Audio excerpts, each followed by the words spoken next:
ಸಿದ್ಧಗಂಗಾ ಮಠದಲ್ಲಿ ಶ್ರೀಗಳ ಜನ್ಮ ದಿನೋತ್ಸವ ಸಂಭ್ರಮ.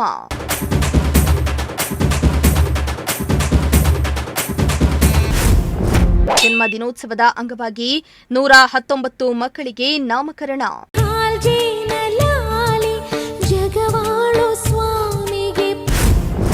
ಗಂಡು ಮಕ್ಕಳಿಗೆ ಶಿವಕುಮಾರ ಸ್ವಾಮಿ, ಹೆಣ್ಣು ಮಕ್ಕಳಿಗೆ ಶಿವಾನಿ ಎಂದು ನಾಮಕರಣ.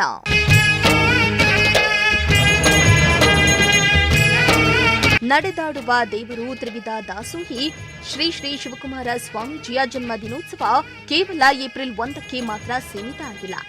ಇಂದು ಕೂಡ ಮಠದಲ್ಲಿ ಹಬ್ಬದ ವಾತಾವರಣ ಸಂಭ್ರಮ ಇದ್ದು, ಶ್ರೀಗಳ 119ನೇ ಜನ್ಮದಿನದ ಅಂಗವಾಗಿ ಸಿದ್ಧಗಂಗಾ ಮಠದಲ್ಲಿ ನಾಮಕರಣ ಮಹೋತ್ಸವವನ್ನು ಹಮ್ಮಿಕೊಳ್ಳಲಾಗಿದ್ದು, ಸುಮಾರು 119 ಪುಟ್ಟ ಕಂದಮ್ಮಗಳಿಗೆ ಶ್ರೀಗಳ ಹೆಸರನ್ನಿಡುವ ಮೂಲಕ ಭಕ್ತಿಯನ್ನ ಮೆರೆಯಲಾಯಿತು.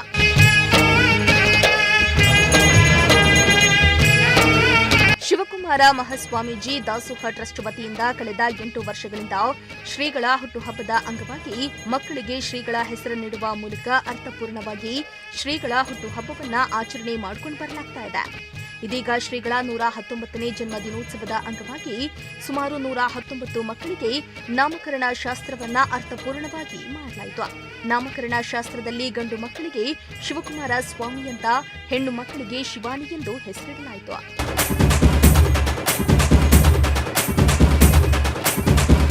ರಾಜ್ಯದ ವಿವಿಧ ಜಿಲ್ಲೆಗಳಿಂದ ಪೋಷಕರು ತಮ್ಮ ಮಕ್ಕಳೊಂದಿಗೆ ಆಗಮಿಸಿ ನಾಮಕರಣ ಮಹೋತ್ಸವದಲ್ಲಿ ಭಾಗವಹಿಸಿದ್ದು, ಶ್ರೀಗಳಿಂದ ತಮ್ಮ ಮಕ್ಕಳಿಗೆ ಹೆಸರನ್ನಿಡಿಸಿ ಆಶೀರ್ವಾದ ಪಡೆದುಕೊಂಡರು. ಇನ್ನು ಸಿದ್ಧಗಂಗಾ ಮಠದ ಪೀಠಾಧ್ಯಕ್ಷರಾದ ಸಿದ್ದಲಿಂಗ ಸ್ವಾಮೀಜಿಗಳ ನೇತೃತ್ವದಲ್ಲಿ ಈ ಕಾರ್ಯಕ್ರಮ ನಡೆಯಬೇಕಾಗಿತ್ತು. ಆದರೆ ಅವರ ಅನುಪಸ್ಥಿತಿಯಲ್ಲಿ ಕಿರಿಯ ಶ್ರೀಗಳಾದ ಶಿವಸಿದ್ದೇಶ್ವರ ಸ್ವಾಮೀಜಿಗಳು ಕಾರ್ಯಕ್ರಮಕ್ಕೆ ಚಾಲನೆ ನೀಡಿದ್ರು. ನಾಮಕರಣದೊಂದಿಗೆ ಟ್ರಸ್ಟ್ ವತಿಯಿಂದ 119 ಮಕ್ಕಳಿಗೆ ತೊಟ್ಟಿಲು, ಹಾಸಿಗೆ ಹಾಗೂ ಸೊಳ್ಳೆ ಪರದೆಯನ್ನ ಉಚಿತವಾಗಿ ವಿತರಿಸಲಾಯಿತು.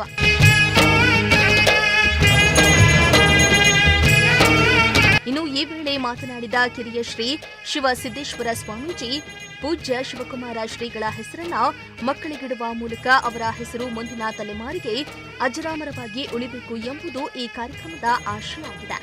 ನಾವೆಲ್ಲರೂ ಪರಮ ಪೂಜ್ಯರನ್ನ ನೇರವಾಗಿ ಕಂಡಿದ್ದೇವೆ, ಅವರ ವಚನಗಳನ್ನ ಕೇಳಿದ್ದೇವೆ ಮತ್ತು ಅವರ ಆಚಾರ ವಿಚಾರಗಳನ್ನ ಗಮನಿಸಿದ್ದೇವೆ. ಆದರೆ ಮುಂದಿನ ಪೀಳಿಗೆಗೆ ಅವರ ಮಹತ್ವವನ್ನು ತಲುಪಿಸಲು ಈ ನಾಮಸ್ಮರಣೆ ಒಂದು ಸೇತುವೆಯಾಗಲಿದೆ ಎಂದಿದ್ದಾರೆ. 8 ವರ್ಷಗಳಿಂದ ನಿರಂತರವಾಗಿ ನಮ್ಮ ಮಧುರ ಅಶೋಕ್ ಕುಮಾರ್ ಅವರ ನೇತೃತ್ವದಲ್ಲಿ ಪ್ರತಿ ಏಪ್ರಿಲ್ 1ನೇ ತಾರೀಕಂದು ನಮ್ಮ ಪರಮ ಪೂಜ್ಯ ಶಿವಕುಮಾರ ಮಹಾಶಿವಯೋಗಿಗಳವರ ಜನ್ಮ ದಿನೋತ್ಸವದ ಅಂಗವಾಗಿ ಆಗತಾನೆ ಜನಿಸಿರ್ತಕ್ಕಂಥ ನವಜಾತ ಶಿಶುಗಳಿಗೆ ಒಂದು ನಾಮಕರಣ ಮಹೋತ್ಸವವನ್ನ ಆಯೋಜನೆಗೊಳ್ತಾ ಬಂದಿರುವಂತದ್ದು ಒಂದು ಅಭಿಮಾನದ ಸಂಗತಿ ಅಂತ ನಾವೆಲ್ಲ ಭಾವಿಸಬೇಕಾಗಿರುವಂತದ್ದು. ಒಂದು ಶಾಸ್ತ್ರದ ಮಾತಿದೆ ಒಂದ್ ಕಡೆ, ಬಹುಜನ್ಮ ಕೃತೈಹಿ ಪುಣ್ಯೈಹಿ ಪ್ರಕ್ಷೀಣೆ ಪಾಪ ಪಂಜರೆ ಶುದ್ಧಾಂತ ಕರಣೋದೇಹಿ ಪಿಂಡ ಶಬ್ದೇನ ಗೀಯತೆ ಅಂತಕ್ಕಂಥದ್ದು. ಅದರ ಅರ್ಥ ಏನು ಅಂದ್ರೆ, ಬಹುಜನ್ಮಗಳಿಂದ ಮಾಡಿದಂತಹ ಪುಣ್ಯದ ಫಲದಿಂದ ನಮ್ಮ ಎಲ್ಲ ಪಾಪಗಳು ನಿವಾರಣೆಯಾಗಿ ಶುದ್ಧಾಂತಕರಣವಾದಂತಹ ಈ ದೇಹ ಮಾನವ ರೂಪದಲ್ಲಿ ಭೂಮಿಯ ಮೇಲೆ ಅವತರಿಸುತ್ತೆ ಅಂತಕ್ಕಂಥದ್ದು ಒಂದು ಮಾತದು. ಭೂಮಿ ಮೇಲೆ ಬಂದಂತಹ ಮನುಷ್ಯ ಒಂದಷ್ಟು ತಮ್ಮ ಜೀವನದಲ್ಲಿ ಹಂತಗಳನ್ನ ದಾಟಿಕೊಂಡು ಹೋಗ್ತಾರೆ. ಪ್ರಾಥಮಿಕವಾಗಿ ಶೈಶವಾವಸ್ಥೆ, ಬಾಲ್ಯಾವಸ್ಥೆ, ಯೌವನಾವಸ್ಥೆ, ವಾರ್ಧಕ್ಯ, ಮುಪ್ಪು, ಈ ರೀತಿ ಅನೇಕ ಅವಸ್ಥೆಗಳನ್ನ ದಾಟಿಕೊಂಡು ಹೋಗ್ಬೇಕಾದಂತಹ ಸಂದರ್ಭದಲ್ಲಿ ಆ ಒಂದೊಂದು ಅವಸ್ಥೆಗೂ ಸಹ ಒಂದೊಂದು ಸಂಪ್ರದಾಯಗಳನ್ನ ನೀಡುವಂತಹ ಕೆಲಸವನ್ನ ಮಾಡ್ತಕ್ಕಂಥದ್ದು. ನಮ್ಮ ಭಾರತೀಯ ಧಾರ್ಮಿಕ ಪರಂಪರೆಯಲ್ಲಿ ಇವುಗಳನ್ನ ಕೇವಲ ಸಂಪ್ರದಾಯಗಳು ಅಂತ ನಾವು ಪರಿಗಣಿಸುವುದಕ್ಕೆ ಸಾಧ್ಯ ಇಲ್ಲ. ಇದನ್ನ ನಾವೆಲ್ಲ ಸಂಸ್ಕಾರಗಳು ಅಂತ ನಾವು ಕರಿತೀವಿ. ಹುಟ್ಟಿನಿಂದ ನಾವು ಅಂತ್ಯದವರೆಗೂ ಅನೇಕ ಸಂಸ್ಕಾರಗಳಿದ್ದಾವೆ. ಒಟ್ಟು 16 ಸಂಸ್ಕಾರಗಳು ಅಂತ ಕರಿತೀವಿ. 16 ಸಂಸ್ಕಾರಗಳನ್ನು ಒಳಗೊಂಡಿರುವಂತಹದ್ದು. ಅದರಲ್ಲಿ ಬಹಳ ಮುಖ್ಯವಾಗಿರುವಂತಹದ್ದು ಈ ನಾಮಕರಣ ಸಂಸ್ಕಾರ ಅಂತಕ್ಕಂಥದ್ದು. ನಮ್ಮ ವಿಶೇಷವಾಗಿ ನಮ್ಮ ಸಮಾಜದಲ್ಲಿ ದೀಕ್ಷಾ ಸಂಸ್ಕಾರನು ಇದೇ ಜೊತೆಯಲ್ಲಿ ನಡೀತಕ್ಕಂಥದ್ದು. ಇದೆಲ್ಲ ನಮ್ಮ ಭಾರತೀಯ ಒಂದು ಸತ್ಸಂಪ್ರದಾಯವಾಗಿರುವಂತದ್ದು. ಇನ್ನು ಈ ವೇಳೆ ಮಾತನಾಡಿದ ಪೋಷಕರು, ನಮ್ಮ ಮಗುವಿಗೆ ಸಿದ್ಧಗಂಗಾ ಶ್ರೀಗಳ ಹೆಸರಿಟ್ಟಿರುವುದು ತುಂಬಾ ಖುಷಿ ತಂದಿದೆ. ಮಠದಿಂದ ಉಚಿತವಾಗಿ ತೊಟ್ಟಿಲು ಹಾಸಿಗೆಯನ್ನ ನೀಡಿದ್ದಾರೆ. ಅಜ್ಜಯ್ಯನ ಆಶೀರ್ವಾದ ಸದಾ ಇರಲಿ ಎಂದು ಸಂತಸವನ್ನ ವ್ಯಕ್ತಪಡಿಸಿದ್ರು. ನಮಸ್ತೆ, ನನ್ನ ಹೆಸರು ಅಂಜಲಿ ಅಂತ. ನಾವಿಲ್ಲೇ ಹಿರೇಹಳ್ಳಿಯಿಂದ ಬಂದಿದ್ದೀವಿ. ಇಲ್ಲಿ ಶಿವಕುಮಾರ ಸ್ವಾಮೀಜಿ ಅವರ ಜನ್ಮದಿನದ ಪ್ರಯುಕ್ತ ಈ ದಿನ ಪಾಪೋದರಿಗೆಲ್ಲ ಹೆಸರಿಡ್ತಿದ್ದಾರೆ. ಸೊ ನಮ್ಮ ಪಾಪಗೆ ಹೆಸರಿಡೋಣ ಅಂತ ಬಂದ್ವಿ. ಸೊ ನಾವು ಸಹ 3 ಜನ ಅಕ್ಕ ತಮ್ಮಂದಿರೆಲ್ಲ ಓದಿರೋದು ಸಿದ್ಧಗಂಗಾ ಮಠದ ಸಂಸ್ಥೆಯಲ್ಲೇ. ಸೊ ಇಲ್ಲಿ ಸ್ವಾಮೀಜಿಯವರ ಹೆಸರಿಡೋದ್ರಿಂದ ಮಗುಗೆ ಮುಂದೆ ಒಳ್ಳೆ ಭವಿಷ್ಯ ಸಿಗುತ್ತೆ, ಅವರಾಗೆ ಒಳ್ಳೆ ಪ್ರಜೆ ಆಗ್ತಾರೆ ಅನ್ನೋ ಒಂದು ಇದರಿಂದ ನಾವು ಪಾಪಗೆ ಹೆಸರಿಡಿಸ್ತಾ ಇದ್ದೀವಿ. ಸೊ ಅಷ್ಟೇ, ತುಂಬ ಖುಷಿ ಆಗ್ತಾ ಇದೆ ಸ್ವಾಮೀಜಿ ಹೆಸರಿಟ್ಟಿರೋದಕ್ಕೆ.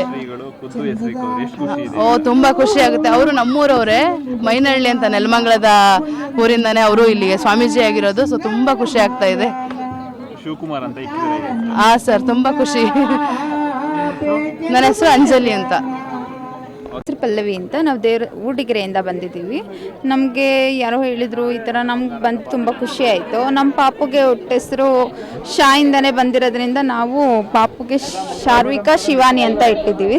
ಶಿವಕುಮಾರ ಸ್ವಾಮೀಜಿ ಹೆಸರು ಇಟ್ಟೋಣ ಅಂದ್ಬಿಟ್ಟು ಶಿವಾನಿ ಅಂತ ಹೆಸರಿಡ್ತಾ ಇದ್ದೀವಿ. ಖುಷಿ ಇದೆ ಅಣ್ಣ. ತುಂಬ ಖುಷಿಯಾಗಿದೆ ಅಣ್ಣ. ನಮಗೇನೋ ಒಂಥರ ಹೆಮ್ಮೆ. ಸಿದ್ಧಗಂಗಾ ಮಠದಲ್ಲಿ ಬಂದು ನಾವು ಹೆಸರಿಟ್ಟಿದ್ದೀವಿ ಮಗುಗೆ. ಆದರೆ ನಾವು ವರ್ಷಕ್ಕೆ ನಾಮಕರಣ ಮಾಡಬೇಕು ಅಂತ ಇದ್ವಿ. ಇಲ್ಲಿ ಬಂದು ನಾಮಕರಣ ಮಾಡಿ ತುಂಬ ಖುಷಿ ಆಗ್ತಾ ಇದೆ. ಪಾಪು ಹೆಸರು ಶಾರ್ವಿಕಾ ಅಂತ. ಪಲ್ಲವಿ. ನಾವು ಹುಟ್ಟ ಹೆಸರು ಈಗ ಶಿವಕುಮಾರ ಸ್ವಾಮಿ ಅಂತ ಹೆಸರಿಟ್ಟಿದ್ವಿ. ಬಂದಿರೋ ಹೆಸರು ವೇದಾಂತ ಅಂತ. ಹೊರ್ಗಡೆ ಮಾಡಬೇಕು ಅಂತ ಅಂದ್ಕೊಂಡಿದ್ವಿ, ಆದರೆ ಇಲ್ಲೇ ಮಾಡಿದ್ರಿಂದ ಈ ಸ್ವಾಮೀಜಿಗಳ ಪುಣ್ಯದಿಂದ ನಾವು ಇಲ್ಲೇ ಮಾಡಿಸಿದ್ದೀವಿ. ತುಂಬ ಖುಷಿ ಆಗ್ತಿದೆ ಇಲ್ಲಿ ಮಾಡಿಸ್ತಿರೋದ್ರಿಂದ. ತುಂಬ ಸರಿ ಬಂದಿದ್ದೀವಿ, ಆದರೆ ಈ ವಿಷಯ ನಮಗಿದೆ ಫಸ್ಟು ಗೊತ್ತಾಗಿದ್ದು. ಹಂಗಾಗಿ ತುಂಬ ಖುಷಿ ಆಗ್ತಿದೆ ಇಲ್ಲಿ ನಾಮಕರಣ ಮಾಡ್ಸೋಕ್ಕೆ. ತುಂಬ ಖುಷಿ ಆಗ್ತಿದೆ. ಅವ್ರ ಕೈಲಿ ನಾವು ಆಶೀರ್ವಾದ ಮಾಡಿಸ್ಬೇಕು ಅಂದರೆ ಪುಣ್ಯ ಬೇಕು, ಅದೊಂಥರ. ಹಂಗಾಗಿ ತುಂಬ ಖುಷಿ ಆಗ್ತಿದೆ. ಇನ್ನು ಏಪ್ರಿಲ್ 1ರಂದು ಸಿದ್ಧಗಂಗಾ ಶ್ರೀಗಳ ಜನ್ಮದಿನದಂತೆ ನಾಮಕರಣ ಮಹೋತ್ಸವವನ್ನ ಆಯೋಜಿಸಲಾಗಿದ್ದರೂ ರಾಷ್ಟ್ರಪತಿಗಳ ಕಾರ್ಯಕ್ರಮದ ಭದ್ರತಾ ಕಾರಣಗಳಿಂದ ಮುಂದೂಡಲಾಯಿತು. ಇದೀಗ ಭಕ್ತರ ಸಾನ್ನಿಧ್ಯದಲ್ಲಿ ಅದ್ದೂರಿಯಾಗಿ ನಾಮಕರಣ ಮಹೋತ್ಸವ ನೆರವೇರಿದ್ದು ಸಿದ್ಧಗಂಗಾ ಮಠದ ಸೇವಾ ಪರಂಪರೆಯನ್ನ ಮತ್ತೊಮ್ಮೆ ಪ್ರತಿಬಿಂಬಿಸಿದೆ. ಕ್ಯಾಮರಾ ಪರ್ಸನ್ ರಾಕೇಶ್ ಜೊತೆ ದೀಪಕ್ ಕೆಂಕೆರೆ, ಪ್ರಜಾಶಕ್ತಿ ಟಿವಿ, ತುಮಕೂರು.